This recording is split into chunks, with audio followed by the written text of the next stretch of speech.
Hello there, race fans, and welcome back to the iRacing Slice of Life broadcast. Today we are here for the first entry into this series that is in the actual racing season and not during week 13, and I think that this is bound to be a pretty interesting one.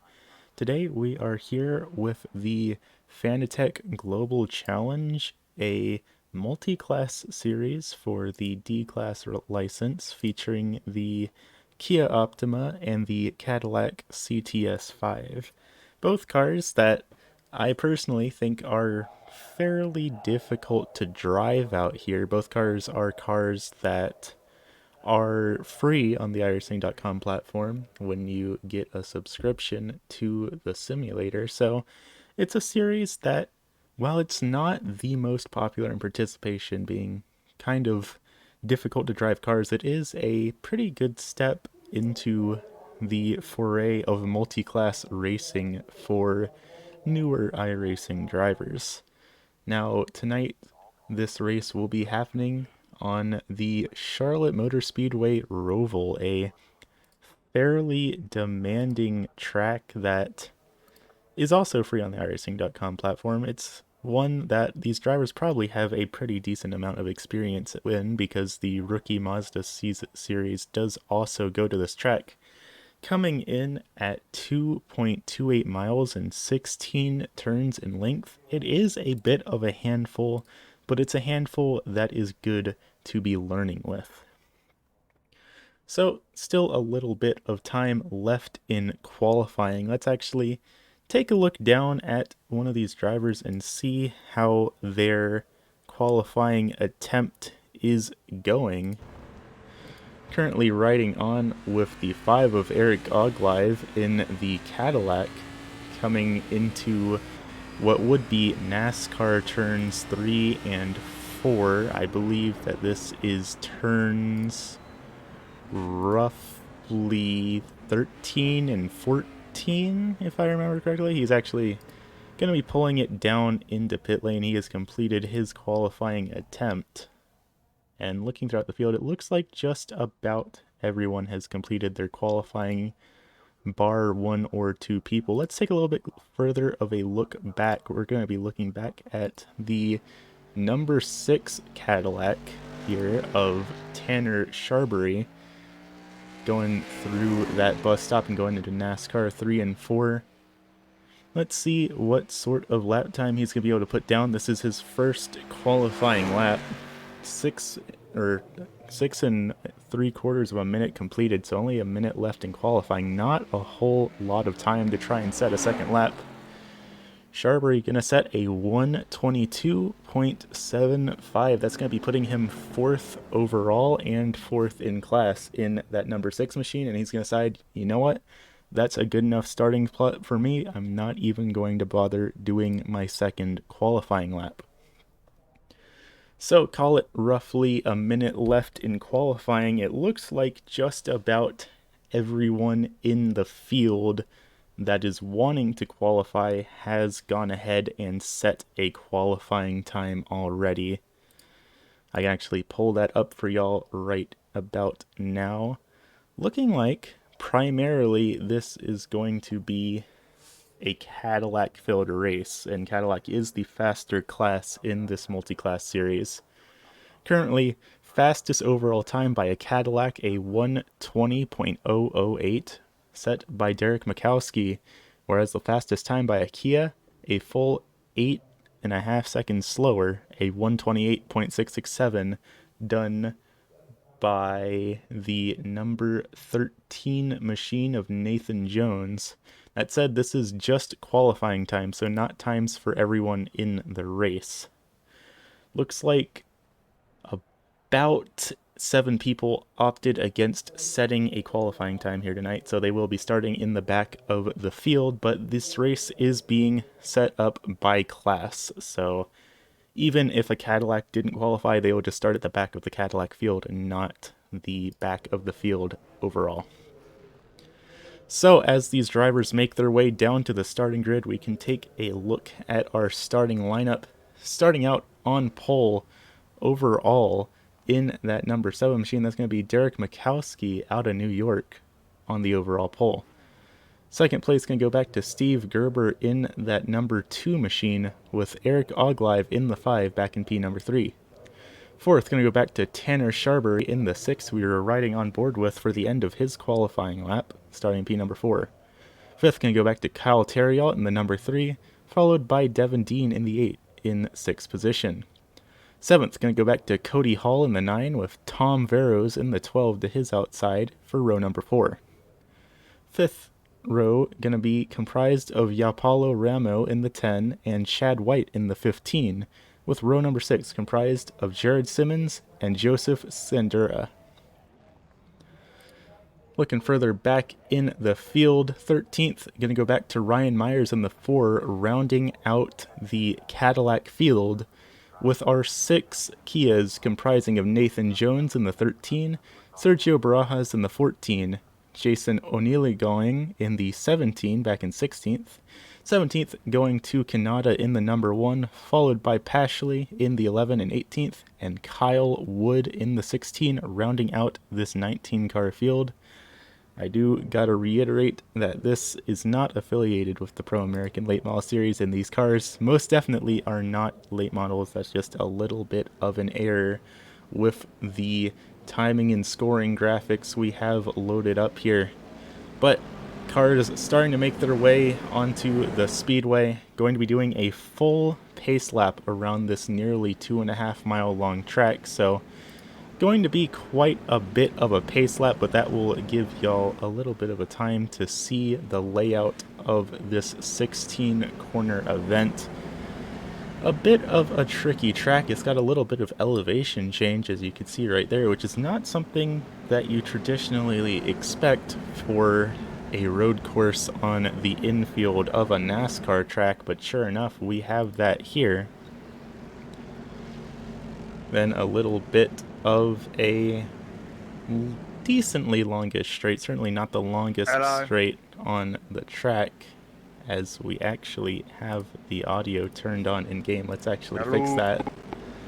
We do not need to be hearing the drivers talking, because I've played iRacing before and I know drivers will say things that I cannot have on this broadcast.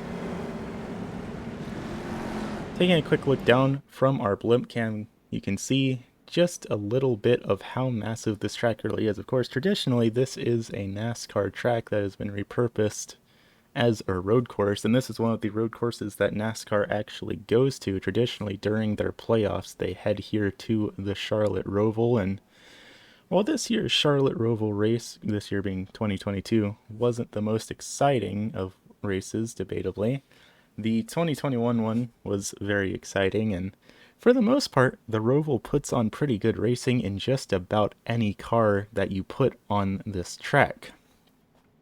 Now as they head through NASCAR corner number 2, head on down the backstretch, and it's not going to be the full backstretch like you expect from maybe some of the other NASCAR tracks out there, because we actually head into a bit of a bus stop. This is a part of the track that really throws drivers off, because you pretty much are able to get up to full speed before heading into that corner. It can be a very tricky situation, and a very tricky situation that you don't want to make a mistake in, because if you do, going from an incredibly high speed part of the track to an incredibly slow part of the track can mean disaster for you and just about everyone else on the field behind you. So that said, as we come out of NASCAR 3 and 4, there will be just a little bit of a chicane before the start-finish line. That will be turns 16 and technically turn 15 as well. But iRacing.com pace car going to pull down into the safety of pit lane. Green flag going to come up into the air. 25 laps is the distance. Let's get this thing going. Heading down into turn number 1. Steve Gerber, the pole sitter of this race. Everyone, for the most part, negotiating the front, but it looks like we have trouble. Several Kias already spun around. That's most of the Kia Optima field involved in just that one incident. Let's see if we can actually take a quick look back and see just what the heck happened there. This is the Kia field on the start of that race, and a little bit of contact with the Cadillac, and the Cadillac goes around, and that's 1, 2, 3, 4 of the 6 Kias involved in an incident on lap 1, turn 1 of this 25-minute long race. That's very unfortunate to see for the Kia Optima class. Kanata in that number 1 machine, the highest iRating driver in the field, currently feeling pretty happy right about now. And trouble is Cadillac's making contact in the bus stop. That's the part of the track I said was incredibly dangerous and incredibly risky, and if you mess up in, you're going to be ruining the rest of your race and potentially the race for others, just because it's such a high speed part of the track. And we do have a pretty good battle heading into the chicane to round out lap number 1, mind you.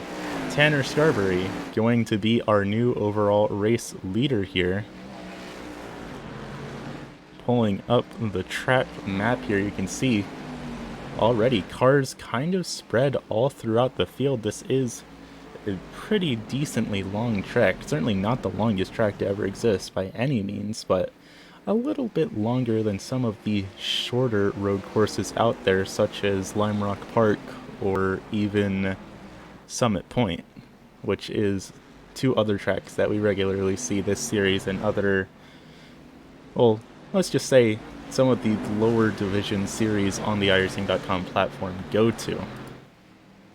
Currently, this battle for the 3rd position overall for the Cadillac class is the closest battle on the speedway that's going on between Steve Gerber and Derek Mikowski, heading down into the bus stop side by side. And that 8 car, that's Devin Dean, going to send it really hard into there, and it is not going to work out for him in that number 8 machine. And it looks like the 7 of Derek Mikowski also involved in that incident, and that's 2 drivers having to take the tow back to pit lane now.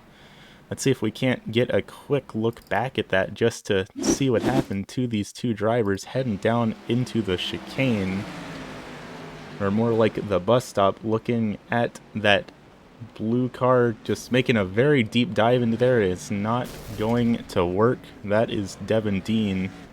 Let's get a quick ride on board with this driver, see if we can't get a better view of what happened. Looking on board of the 8 of Devin Dean, heading down into the bus stop, sending it in maybe a bit harder than he anticipated, and he just could not get that car slowed down.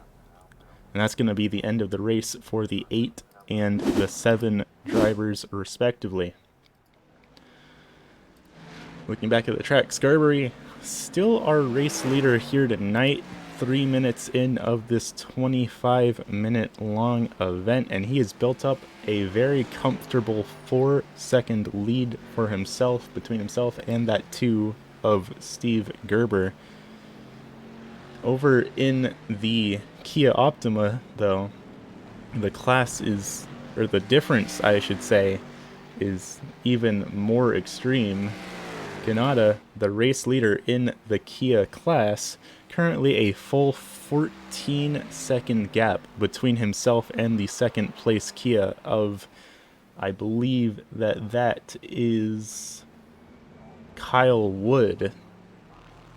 So Kanata, very happily with how this race started. He's just got to bring the car home for the remaining 21 minutes, and he's basically got himself a free win. Of course, we know how things tend to play out in these races, and quite honestly, anything can happen between now and the end of the event. So Kanata can't exactly cash the victory check just yet. Still plenty of time for things to go awry. But for right now, things are looking very good. But of course, there's a stopped Cadillac right in front of him. That was the number, I believe, the 15 of Chad White. Taking a quick look at back, Chad heading down into turn number 1 in his bright white number 15 Cadillac. Looks like he just overcooked the corner a little bit, and a solid bonk into the inside wall. It's going to kill his engine, and he's immediately going to take the tow down to pit lane. Up in position number 2 overall, P number 2 for the Cadillacs, Steve Gerber, currently getting some pressure from behind from Kyle Terriot. These two cars, the closest cars on the speedway in terms of battle. This is, of course, the battle for the second position. It's fittingly between car number 2 and car number 3. Now, here on the iRacing.com platform, at least in official matchmaking races, which is what this is, numbers are assigned to drivers in order by their iRating. So, of course, Kanata, in the leader of the Kia Optimas, is car number 1 because he has the highest overall iRating in this race of a 1.3. Then Gerber and Terriot going to be 2 and 3 in terms of overall iRating. So, makes sense to see that these 3 drivers are either the leader or battling for the podium of their respective classes. That said, Gerber building up a little bit of a lead. Terriot starting to fall back just a little bit in that number 3 machine. Still plenty of time to catch back up and make up a little bit of ground, but still a long race ahead, and Terriot gonna go straight over that curb. That's not going to do that car any favors. Especially, you can see how low that Cadillac is to the ground. That's definitely probably gonna have caused a bit of damage to the undercarriage of that machine. These turtles, nothing to trifle with, and definitely don't want to be driving over them. That's kind of the big reason they're there. They will mess up your car, and they are very hard enforcements of the track limits. In the real world of racing, these turtles are actually kind of unpopular because NASCAR is pretty much the main organization that installs these turtles that can cause so much damage to the underside of your car, and then other racing series come to these tracks and just get their cars really messed up by the turtles, and it's kind of sparked a little bit of a debate on should we have NASCAR be putting these big, massive turtle-like curbs on these racetracks that can seriously damage a car if you just straight up run over them in order to enforce track limits, or should they just get better at policing where their cars go on the track without putting actual physical barriers in the way? This time by Terriot going to take that corner without going over the turtles, so definitely good to see that he learned a little bit from the mistake he made on that previous lap. That said, there are still cars racing in the Kia class despite that little bit of an issue. Going back to the 16 of Kyle Wood here, back in the Kia Optima class, still 16 seconds back from race leader of Sergio Brana Kanata. But still, a podium is a podium, no matter how you get it, pretty much, and as long as he's able to keep himself going, he doesn't have too much he has to worry about. He does have other cars on the lead lap, most notably the 14 of Barajas, who is roughly 5 seconds behind him, but you can see Barajas has a very, very damaged Kia Optima, so Barajas' chances of catching up to Wood without Wood being involved in an incident are pretty slim, because that damage definitely going to be playing some very major roles on his overall top speed, especially at a track like this where there are several just completely full throttle high speed sections. And sure enough, it looks like Baraja is going to be pulling it down to pit lane. He's come to the conclusion maybe this isn't going to work out. Looking back up at the Cadillac field, it's currently a bit of a battle brewing between Theriot and Oglive. Oglive just behind, looking to try and wedge his way into the podium in that not Red Bull livery, as much as that it looks like a Red Bull. That's actually a Red Llama livery in that number 5 machine, looking to try and get around Theriot. That said, having to get around a little bit of lapped traffic. I believe that is the 12 of Veros pulling off to the inside to let the leaders by. And while it was a nice gesture and it allowed the leaders to get by without incident, now Oglive has a 2-second gap to try and catch back up to Theriot. Currently 10 minutes into this race, so we are getting fairly close to the halfway point of this event, but still plenty of time for things to go awry, still plenty of times for things to be looking a lot different than they do right now. Our overall leader of Tanner Scarberry looking to try and get around that lapped Kia. That, I believe, is the 11 machine of Stephen Pashley. Stephen currently being scored a lap down in his respective class in that number 11 machine. You can see not as much damage as Baraja has as he impacts the wall, so I guess there's a little bit more damage for Pashley, but still able to keep that car going. Especially look at that right front not looking good on Pashley's car, and you can see him wiggling a bit down the straight. Looks like Pashley might be having a bit of handling issues under the hood of that number 11 machine, but he still just has to keep on going and being the little engine that could, because there are still other Kias out on the track that could potentially catch up to him. Actually, scratch that. It looks like that's not the case, as he's going to have another hard impact against the outside wall. That's only going to further damage the right front on that Kia Optima, and you can see him pulling down below the blue line a little bit. He might be seeing that Steve Gerber is coming up behind him, the second place driver of the faster class, and not wanting to be in the way of that.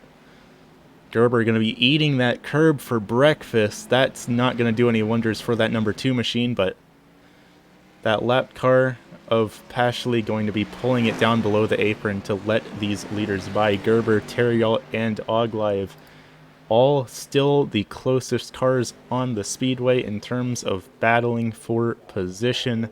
About a second between Gerber to Terriot to Oglive. Oglive catching up to Gerber just a little bit as Gerber gets around another lapped Kia. Oglive also trying to see if he can't get around as well. Gonna have a hard impact against the outside wall in that Red Llama entry, though. That could be a bit of trouble for him. Looking like he's trying to get around that 11 of Pashley as well. Pashley going to be pulling it off to a side to let Oglive get by, but now Oglive again having a bit of deficit that he needs to make up in that number 5 machine if he wants to get his way onto the podium. Terriot 2 seconds up ahead of him, so still a little bit of a ways to go, but not impossible. Terriot, you can see just up ahead in that number 3 machine, heading out of NASCAR turn number 2 and heading down towards the bus stop. The bus stop acts as a pretty effective way to be making passes if you can handle that section of the track well. It's kind of like not necessarily a do or die section, but it's an area where if you're good at what you're doing, you can make it work really well for you. But if you mess up, then it's not just a little oopsie whoopsie, it is just a disastrous mistake. But it looks like these top 4 drivers in the Cadillac class are all doing a pretty solid job of getting around the field. I said a bit of trouble further back. Tom Varro's going to have a bit of incident in that number 12 Cadillac. That's back in P number 6. Let's see if we can't take a quick look back and see what happened to that number 12 entry, because that's the first incident in a while we've seen our camera crew actually flag as a crash and not just an incident. Heading down into the bus stop, going to be hard on the brakes, going to eat the curbs. Not going to wreck, but definitely going to be some undercarriage damage to that number 12. That's going to be making the rest of his race fairly difficult in that Cadillac. Currently in a little bit of an island all by himself. He is the first Cadillac a lap down in the 12 machine, and currently has nearly a, call it roughly a almost 20-second gap between himself and the next driver in the Cadillacs of Chad White. That said, Theriault and Oglive still duking it out. You can see Oglive just behind in the red llama number 5, trying with everything he's got to catch back up to Theriault. We've crossed the halfway point of this race, just 10 minutes left to go, which is still a little bit of time to work with. It's not exactly an unwinnable situation right now, but it's not a very good place to be with only about a third of the race left to go. And you probably actually saw that down on the track map. Kanata in that Kia Optima starting to get around the lapped Cadillacs in that number 1 machine. Kanata setting some fairly solid lap times. Currently, last time by, he set a minute 30 lap, which is really good compared to the other Kias still out on the track. Currently, that is roughly 8 seconds slower than the Cadillac lap times, but that's just how multi-class racing works. You're going to have a faster class of car and a slower class of car. But Kanata setting some fairly solid lap times in that number 1 machine. And a little bit of trouble just behind. That was heading down into the bus stop. That's a slow car down on the apron. I believe that is Ramo. Yeah, Ramo spun around in that number 10 machine and not looking like he's able to get it going again. Looks like Ramo is going to be taking the tow. Take a quick look back. Let's see what happened to him. You can see major damage on the left front of that 10 machine heading down into turn number 1. And just going to be sending it. Oh, it looks like he might have downshifted too early and caused the car's wheels to just freak out on him, because generally downshifting too early can be really disastrous, especially in these Cadillacs. There's just so much torque behind them that there's not a whole lot you can do if you downshift too early. The car is just going to snap on you. And you can see him down on pit lane there with the emergency lights on. That might just be the end of the race for that number 10 machine of Ramo. Currently, Kyle Theriault building up a bit of a gap as Oglive has to get around that number 1 of Kanata. You can really just see the speed difference between the Cadillacs and the Kias here. Especially heading through the corners, the Cadillac just having so much power under its hood to really get itself going. You can see him pulling away from Kanata with not much effort. Currently, the whole field pretty decently spread out. Scarberry absolutely sailing away with this race. He is pretty much ready to just cash the victory check. He does not have a whole lot to worry about. 14.5 seconds between himself and any other cars on the track. As long as he can complete these last, call it about 6 minutes of racing, he does not have anything to worry about in that number 6 machine. That time by set a 1:22.10, and we will get an updated number on that as he comes out of the chicane here in that Cadillac. Sure enough, that time by, it's going to be a 1:21.38. That was only a few thousandths of a second off of his best lap time and the best overall lap of the race. So Scarberry pretty much does not have any competition to worry about. Scarberry, the only driver so far this race to be setting a time in the 1:21 range. So Scarberry, a whole lot of speed under that hood of the number 6 entry, but he's going to scrape against the wall there. Definitely not race-ending damage, but it's important not to let the overconfidence of having such a massive lead get to your head, because it can lead to making little mistakes like that. So just gonna have to keep an eye on this number 6 machine and make sure that he doesn't slip up, because with only 5 minutes to go, if he makes a mistake, making something come back from it could be pretty difficult. Of course, 15 seconds is a pretty solid amount of room to play with. You can see that 2 of Gerber all the way back in the bus stop, and Gerber trying to get around that now lapped car of Veros through the bus stop, having a little bit of trouble with that. But still, if Scarberry makes a mistake, Gerber still could be in this race. It is not a done deal.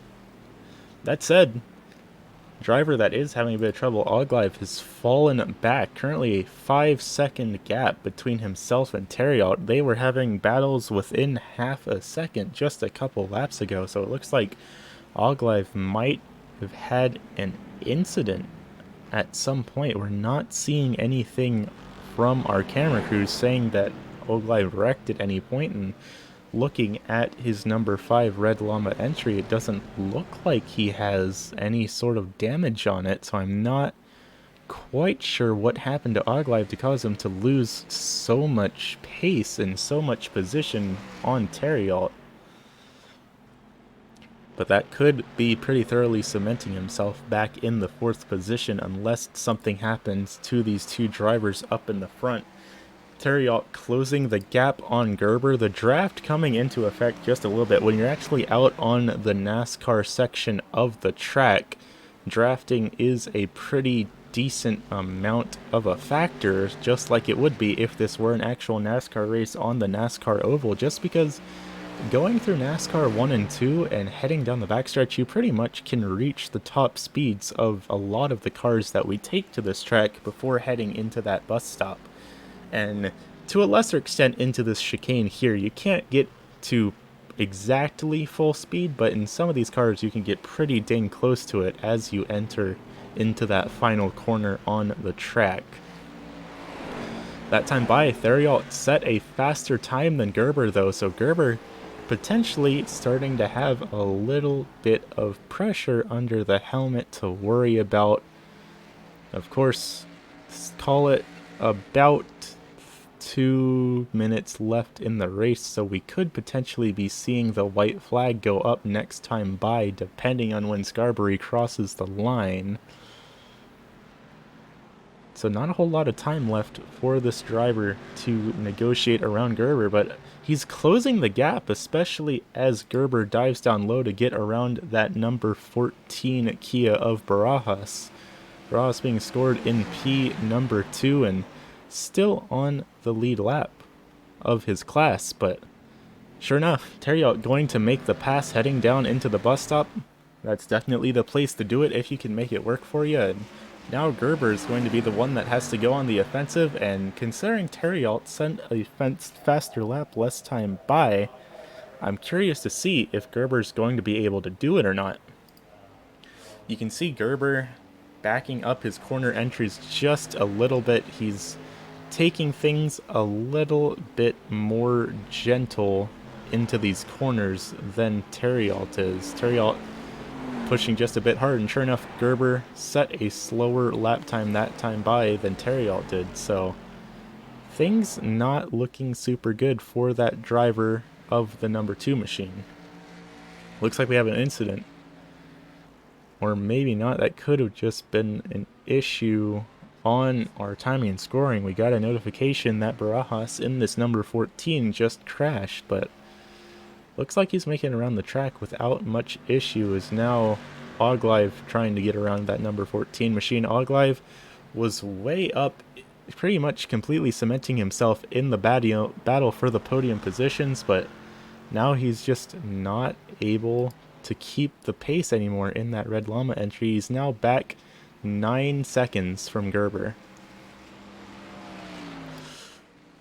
Terriot building up a bit of a gap from Gerber.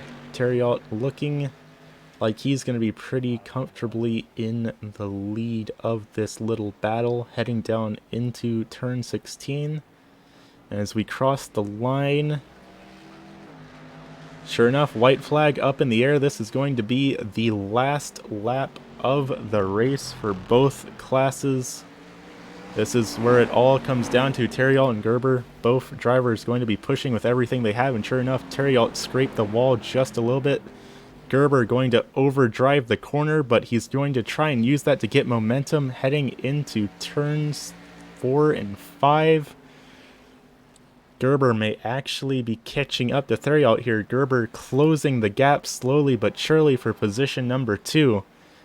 This race may be decided by these two drivers as they go down into the bus stop for the final time, because sure enough, drafting going to be playing into effect heading through the NASCAR backstretch and heading towards the bus stop. Gerber closing the distance slowly but surely, going to be sending it in harder than Theriault does. Theriault still holding on to the position. Checkered flag is out, and Scarberry is going to be our overall race winner and the winner in the Cadillac class. But just a little bit back, the battle for P number 2, heading down into the chicane for the final time, and it looks like Theriault is going to get it. Gerber just does not have enough speed under the hood of that machine to catch back up, and Theriault's going to be scored back in P number 2. And sure enough, heading further back in the field, looking back at Kanata, currently the only driver in the Kia class on the lead lap, heading down the NASCAR backstretch. He is going to be guaranteed the victor in the Kia Optima class.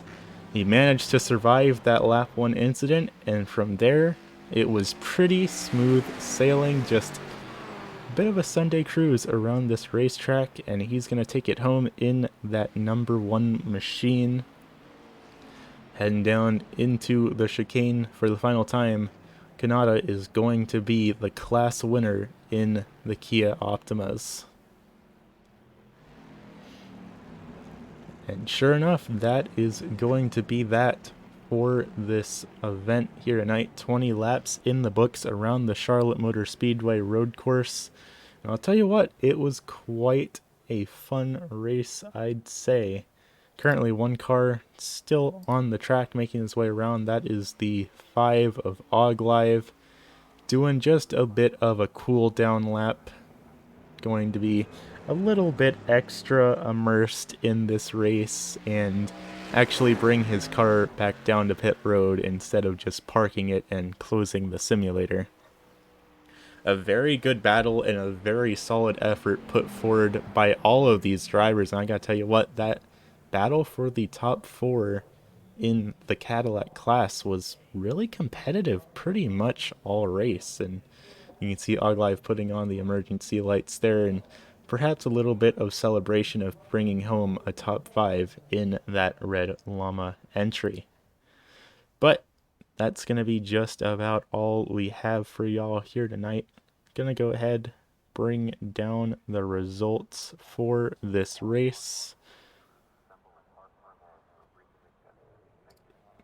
If it would be so kind to load, which evidently doesn't seem to want to. Sure enough,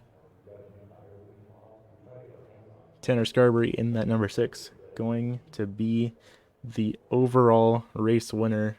Pretty much led almost every single lap and managed to bring it home. Kyle Theriault, Steve Gerber, Eric Oglive, the top 4 drivers in this race. Kanata going to be the overall winner for the Kia Optima class. He put on a very solid run himself.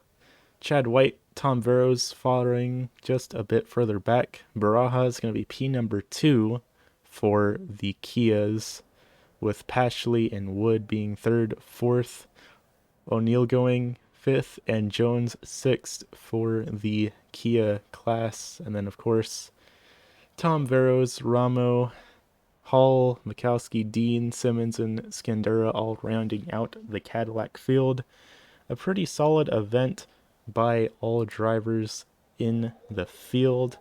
And of course, always a fun one to tune in and just see what these drivers are up to on the iRacing.com platform. But for now, that's all we've got for y'all here tonight. Thank you all for tuning in, and of course, a big thank you to all of the drivers on the iRacing.com platform that always put on a bunch of fun racing to watch. This has been the iRacing Slice of Life broadcast, 2023 Season 1, Week 1, and I will see you all next time. Have a good rest of your evening, race fans.